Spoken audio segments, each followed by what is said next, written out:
Well, this is a great example of the proper use of a crosswalk. Wouldn't you agree, Joel? Tell us about this tumbleweed and what he's doing right. I agree. The tumbleweed is crossing the crosswalk in the crosswalk, which is the proper way to do so. And the traffic light in the back is red, which means the tumbleweed does have the right of way and is using the crosswalk correctly.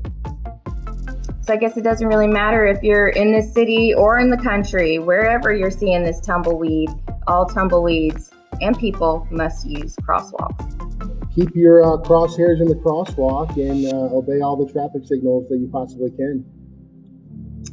And I really like how you mentioned the red light being in the background, because this tells us that all vehicles must stop. And if you're running a red light, this means you can also potentially hit a pedestrian when they're crossing at the proper time. Correct. All the drivers, whether you're in Tennessee or anywhere in the country, you have to obey all the traffic signals, whether it be a stop sign, red light, a yield sign, or any type of traffic control device. You need to obey those laws. All right, well, good job, Tumbleweed. You're setting a great example for all of our pedestrians across Tennessee and the U.S. Let's go ahead and check out the next video.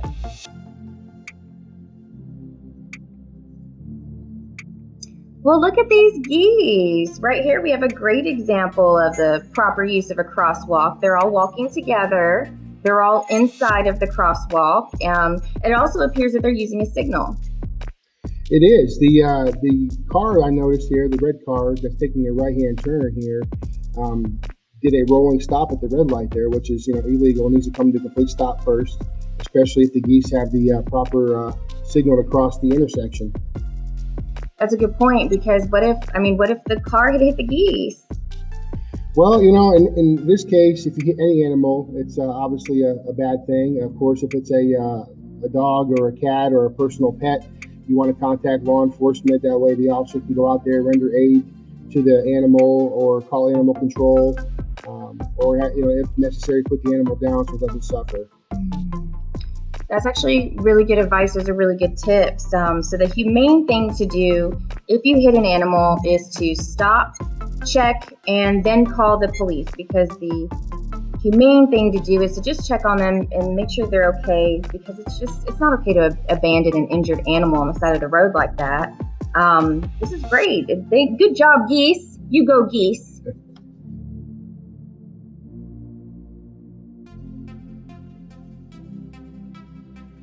Let's see what we have here. Okay, he's in the crosswalk. Oh. Okay, well, clearly the lesson here is to stay off your phone while you're walking. You have to pay attention to your surroundings when you cross the street, right, Joel? Yes, it looks like the guy's just walking across the intersection, making mind his own business, and then bam, these two dogs come out of nowhere and just attack him. Which means the dogs need to be on a leash, because they obviously should be running like that, and also they could get hit by a car, so they need to be on a leash. That's a really good point for our pet owners, because you never know, what could happen if an animal gets let loose and is running in traffic like that. Well, we're proud of this guy because at least he made good use of the crosswalk. He crossed at the correct location.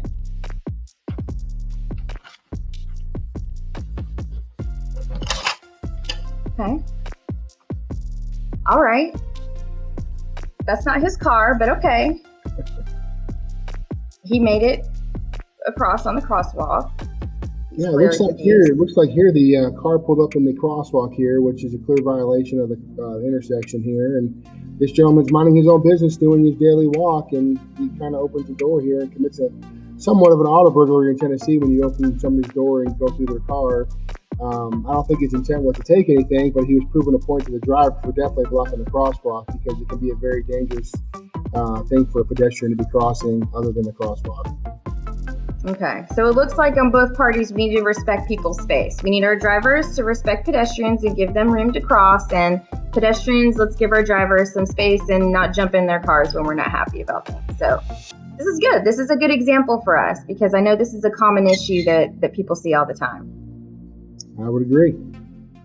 Have the right of way over you. So we just gonna wait, right? We gonna scan, and go up to the edge. And then after you stop at the stop line, go ahead and stop right here at the stop line. 1 second for me, brother. Look left, right, and left. Go ahead and make that right turn, please. There is a huge pothole here, so we're not trying to damage our vehicle. So yeah, go ahead and turn right. They have the right of way over you. Well, it looks like he knows what he's talking about. Yeah, he definitely, the pedestrians do have the right of way, which is completely correct. And I do like the guys saying here, you have to wait, and scan before you look for pedestrians. He gave them plenty of time to cross safely. He came to a complete stop and actually gave himself plenty of more room. You can see that white line there where he's supposed to be stopped. So he gave himself plenty of room to stop there.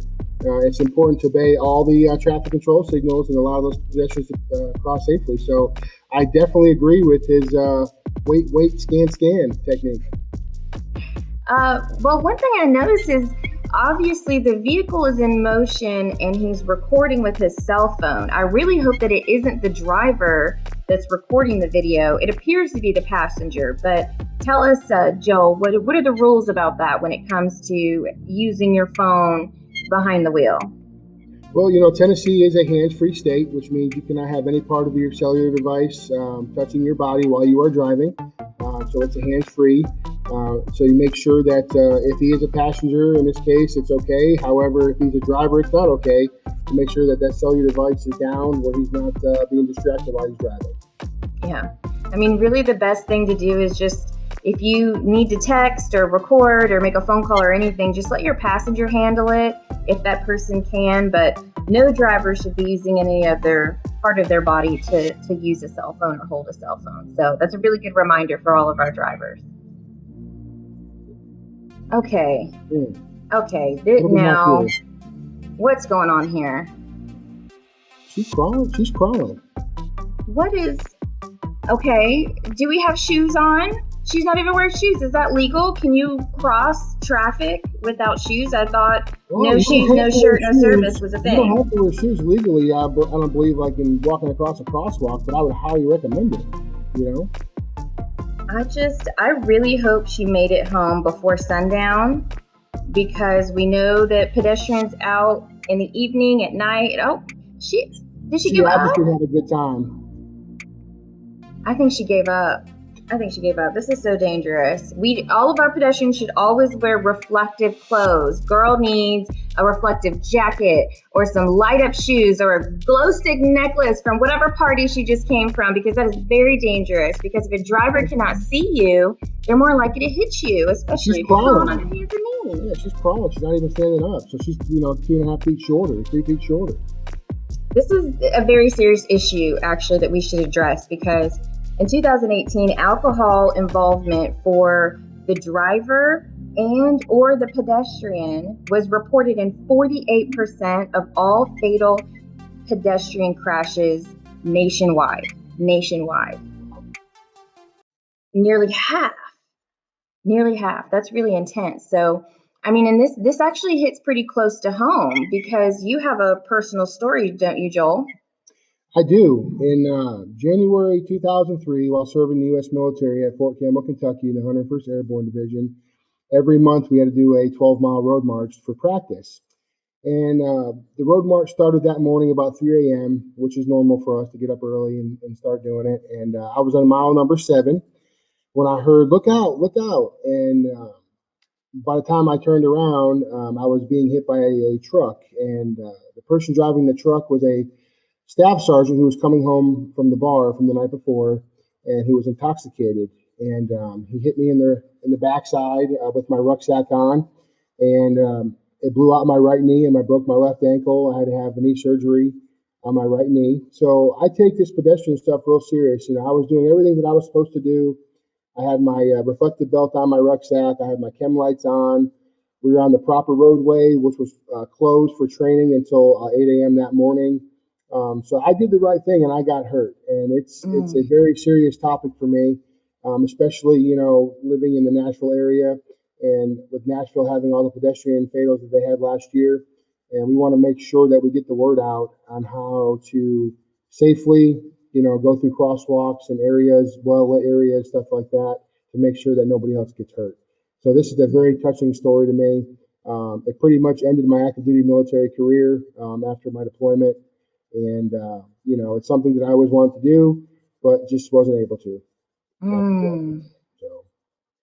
That's crazy, because a situation like that, any crash can cause it to be a lifelong thing that the victim has to deal with you.